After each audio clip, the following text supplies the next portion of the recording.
My parents migrated to Australia in the 90s and they moved into these flats. My world has just always been with us together and this like sense of like a little bubble of community. Growing up, I remember I was a shy kid. I was really, really quiet. And I never put my hand up for anything in class. You would almost always find me in a book. I didn't do much apart from go to school, do my work and come home. That was just my world and it was great.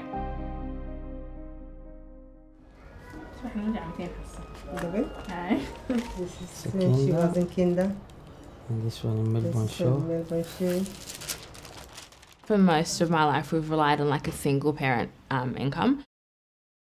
When you rely on a single income for a family, especially a family of what now 5 at the time, it's a lot. I never felt like I missed out on anything, but I think I was always just conscious that, you know, you were always a little bit worried about it.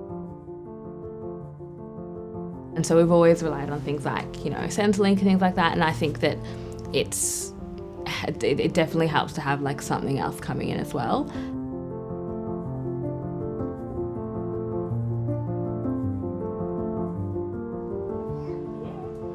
Recently, so I think in year 10, my mum had another little baby. Because I was a little bit older, I could also help out with her. So working, taking care of my siblings whenever I could, and studying every night, all night, I just had to like keep working really hard.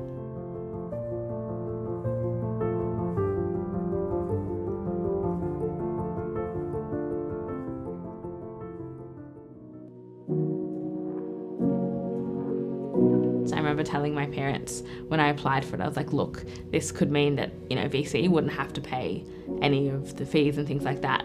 And they'll never say this, but I think it was just a bit of a like, great, because we've got 2 other kids who are going into school and like books and textbooks are not the cheapest thing around. A few weeks later, I found out that I was in the program. Telling them that I got it was fantastic because it was just a bit of a cool, we don't have to worry about you financially like for the next 2 years. And I think that was all I thought it was at the start. I remember going to the camp. I remember being like so scared of everything because I didn't know what it was like. I didn't know who was going to be there. But I think it was probably like the best 3 days ever because it was an insanely amazing program. It's really there to make sure that you have the best opportunities, you're linked up with the people who, you know, in areas of that you're passionate about, and to make sure that you have a group of people who are outside of school and outside of home who are able to give you that support whenever you need it. They're genuinely a phone call away and will do whatever they can in their power to make sure that you feel like you're being supported and you feel like you have the best opportunities to do what you want to do.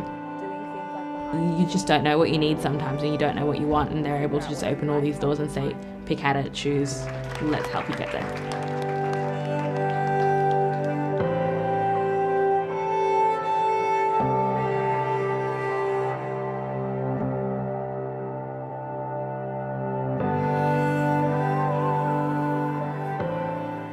I remember telling my dad and he had a bit of a and then he called my mum, and then within about like 10 minutes, I think my whole family, and I'm talking like aunts, uncles knew, which is like very impressive for like my family. And by the end of the day, like people who like genuinely, when I say this, the Eritrean community knew about it, and I hadn't even had like half the day to process. See, mum's got to have one now.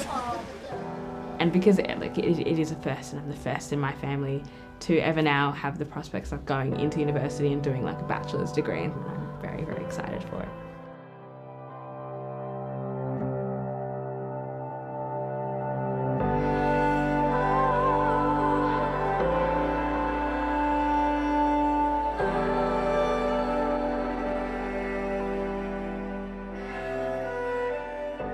It sort of still feels a little bit surreal, like it doesn't feel like it's all that real, but I think that I'm pretty happy with where I am at so far. I'm very privileged to have had the opportunity to be a part of a program like Skyline and to have had the support from them. And I think that right now is sort of where I'm meant to be